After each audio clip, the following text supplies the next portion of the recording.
Nickelodeon. What's up, guys? So today we're going to be talking about something a little bit different on my channel. We're going through a Nickelodeon phase, so we're going to be talking about my top 5 forgotten Nickelodeon shows. Now, these are shows that people don't really talk about, and they may not be exactly forgotten, but they're shows that are not really talked about enough. We have in our iCarlys, our Victorious, our Thundermans, our Henry Danger, but here are 5 shows that I think you should watch that I think are really good that don't get enough attention. Starting off at number 5, we have Night Squad. Starring Daniela Perkins, Owen Joyner, and Lilimar from Belly and the Bulldogs. Now, this show is basically about a princess who wants to be a knight, but she goes undercover as another, individual citizen of the city and, enrolls herself in this night school.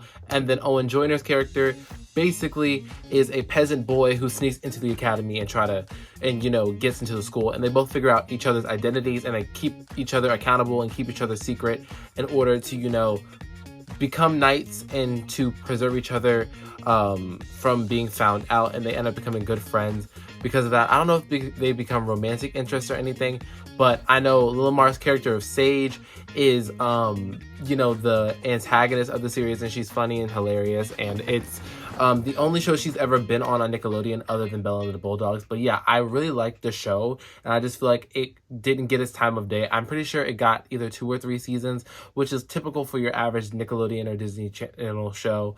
But I just wish it got more attention because it is a really good show and it's a must watch. I believe it's on Paramount Plus, so I suggest you go watch that now because it is a really good show. Coming up at number 4, we have That Girl Lele.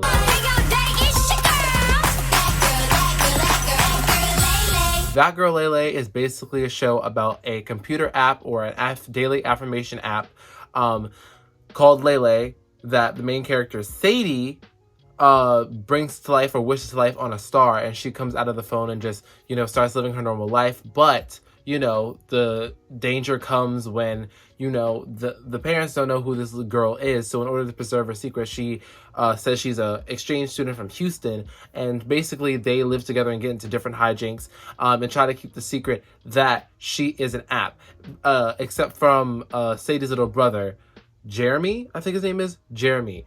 And yeah, this show is really fun. I believe it survived, was it 2 seasons? I feel like it was 4.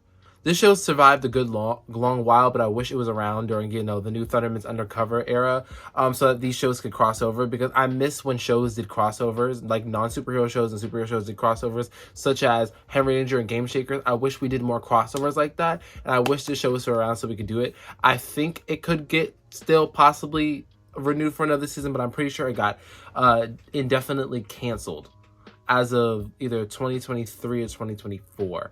I'm not completely sure because I know the most recent season came out rather recently. But I hope the show gets shown the time of day because I like the Black family aesthetic and how they, show the Black family dynamic. And it's a Black girl show. And I just wish there were a lot of Black guy shows like this because there aren't a lot of shows about Black boys, and I wish we did that on these TV networks a little bit better. But other than that, love the show. That Girl Lady is number 4, and coming up at number 3, we have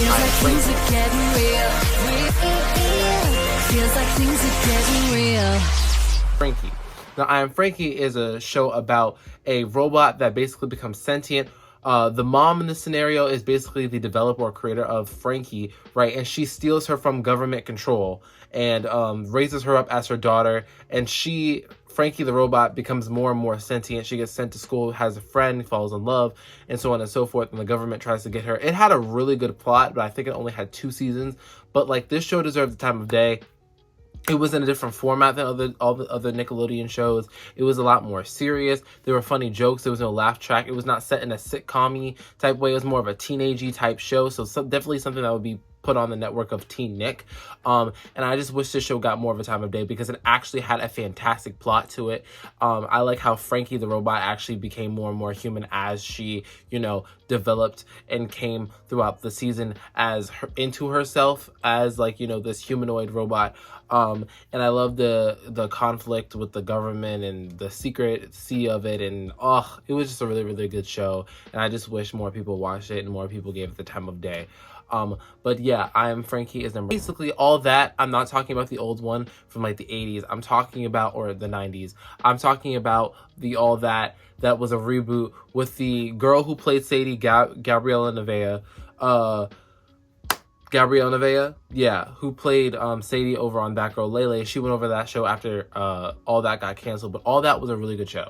All That was a really good show. It was basically Nickelodeon's version of SNL, and I kind of wish it didn't get canceled because it was actually kind of funny. The impressions they would do catered to the different generation that would watch it. Nathan's Ariana Grande impression was hilarious. I've read it, I read it, a story can't beat it, yeah! Gabrielle's Beyonce, impression was absolutely hilarious. Or a living legend. And I just really like the show for that reason. I kind of get a little bit why it got canceled, but because nobody can be SNL but SNL. But they really just tried to do the kids version of it, and I guess it didn't fly too well on the platform. But that's life. That's TV for you. And All That, the reboot, that was good in my opinion, and I just wish they did more shows like that going forward in the future of Nickelodeon. Now, coming up to number 1, we have something that I've talked about on the channel, and one of my first videos to go explode in a way, and that's Every Which Way. Every which way, I'm going every which way, every which way. / Wits Academy. Now, Every Which Way, if y'all go scroll all the way down on my channel, I edited myself into that. That was one of my first big videos on this channel. It kind of blew up, and I just want to say thank you all for that, almost a year ago. And I just want to say thank you for doing that because, I wouldn't be, sitting here doing these videos talking about nostalgic TV show content if you guys hadn't have liked that video. But I just want to say thank you for that. But Every Which Way. Every Which Way was shot in the style of a novella, or if those of you who are unfamiliar with a novella, it's basically a, Spanish soap opera. So it was shot in that style. The styling was very different, and there were a lot of shows similar to it, like Talia in the Kitchen and Make It Pop, that were in a similar type of formatting when it came to the editing. And I just really like Every Which Way because it was cheesy, it was corny, it was funny. The storyline was deep, it was dark, it was mysterious, and then it carried over to Wits Academy, where Andy was becoming a guardian, and then she had to train little wizards and witches, and I really like that whole mysticism of it, and that little, that magic-y, warpy, and good storytelling stuff. And I just wish it was a little bit more popular, because when it comes to popular Nickelodeon shows, people don't talk about Every Which Way. Every Which Way was one of those shows that it really just hit when you watched it. And I know it was somewhat popular because they used to do polls back in the day of who would be with who. It was one poll where who would be with Emma, Daniel, or Jax. Obviously Jax won, but they would do fun stuff like that. And that was around the era where they also did a poll for Chloe's powers from the Thundermans, and I just missed that era of TV, and I wish we did it more. And yeah, I basically just brought you through a giant nostalgia trip of some of my favorite shows, and I suggest you go watch them. All of them are on Paramount Plus, I'm pretty sure, so I suggest you go watch them right now because they're really fun time, and they're a good watch for the family or just by yourself. If you just need to be uplifted, I suggest you go watch these shows because that's what they did for me. But yeah, leave your top 5 lists of forgotten Nickelodeon shows down in the comments below because I want to know and have a conversation with you guys. And yeah, I just want to say thank you for watching this video. If you liked it, make sure you like, subscribe, and comment down below. Make sure that you share this with your friends and family. And yeah, the goal this year is to hit 5,000 subscribers. We can do it. I know we can, and I have more fun videos coming at you this week and in the future of this channel. I post Mondays, Wednesdays, and Fridays at 12 p.m. EST. Be there or be squared. And yeah, I'll see you all in my next video. Let's hit it.